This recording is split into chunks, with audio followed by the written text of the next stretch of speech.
I think one of the most rewarding things that's happened to me, especially in the last 8 years at Greater Norristown PAL, and it's one of the simplest things too. It was about a year ago, a 14-year-old kid stuck his head in my office and said, "Mr. Brett, how long have you guys been here?" I said, "We've been here about," at that point it was 7 years. I said, "We've been here about 7 years now." And the kid said, "Wow, you've been here for me as long as I can remember.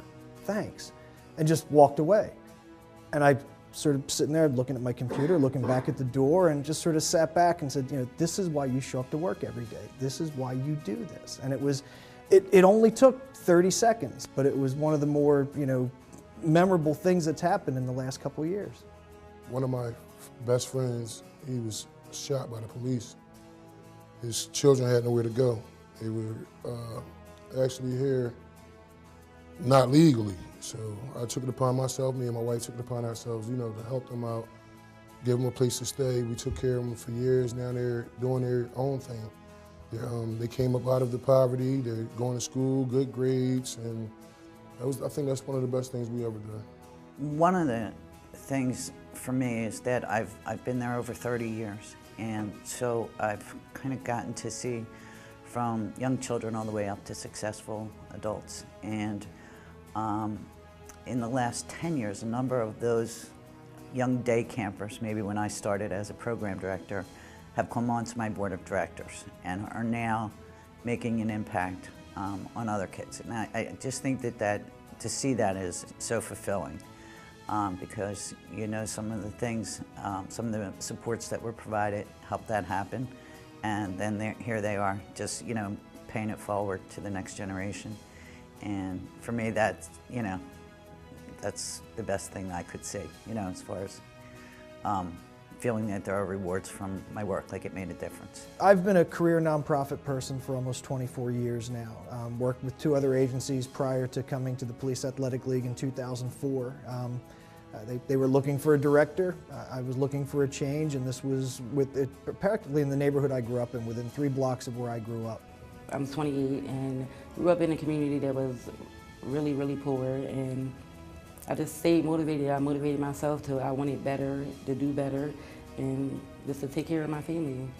So I educated myself. We opened our own business and just want to basically just give back and try to help other people the same way. We've been active and vibrant in the community for years, and that's really the result of our volunteers, our other partnering agencies, and a lot of the support we get in the community. It's a total effort. We're a relatively small staff, but we're able to get so much of what we do done because of all the support we have. Volunteers are a tremendous resource. There's so many people out there with knowledge, and people, I think, in this next generation are very motivated to share their skills and their knowledge and their time. I would open a facility for children. Well, not necessarily just children, but young adults. I would open it to, like I said before, you know, sharpen their skills on resume writing and computer labs so they can learn how to fill out jobs online. And you know, somewhere in that area, just to make everything a little more positive around here. We would just grow. I really believe in what we do. I believe in the model that we have, and the community partners that we work with are with us as well. That I think we would just continue to grow, continue to offer the same sorts of programs, but I would sleep a lot better at night if we had unlimited resources. I would go to different areas in Philadelphia where I know there's not really a lot of programs, and open programs and centers there for kids so they have a place to come talk and just teach them different skills, because most of them are just standing on the corner and buying guns and selling drugs. So I would try to open centers for people to be able to come. I do a lot of what I'm doing now, but I would do it, I think, bigger and better, and be able to grow it, and be able to replicate the things that really work, and respond as needs change quickly enough to have the resources to do that. In fact, I know that says $1 million, but I need $2 million.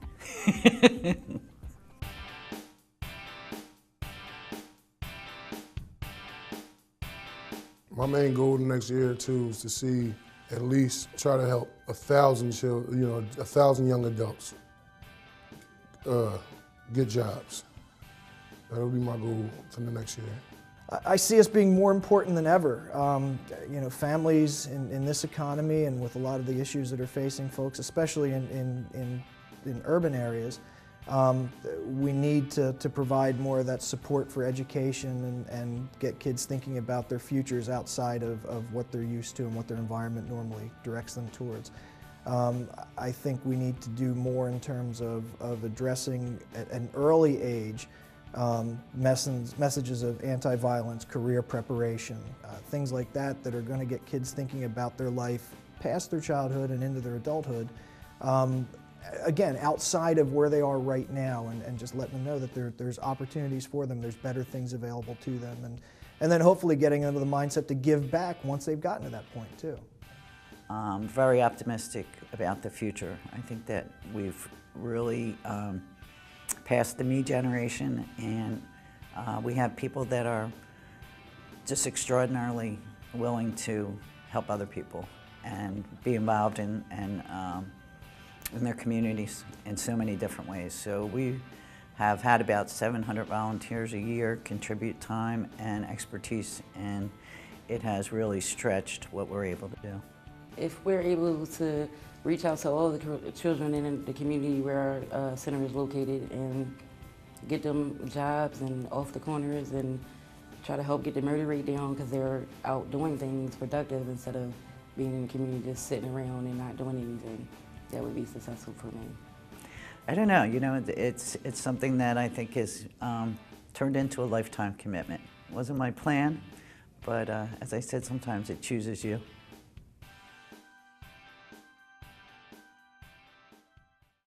I expected as much, but believe me, I was not near to any sort of disappointment with the outcome of this roundtable. We could have gone on and on. And if you have some great ideas for how we can help the children we work with, please just go to my website, www.employyoungadults.com, and we'll get some of your great ideas out to the public on Tolly's Awesome Friends. For Tolly's Awesome Friends, I'm Don Tollefson.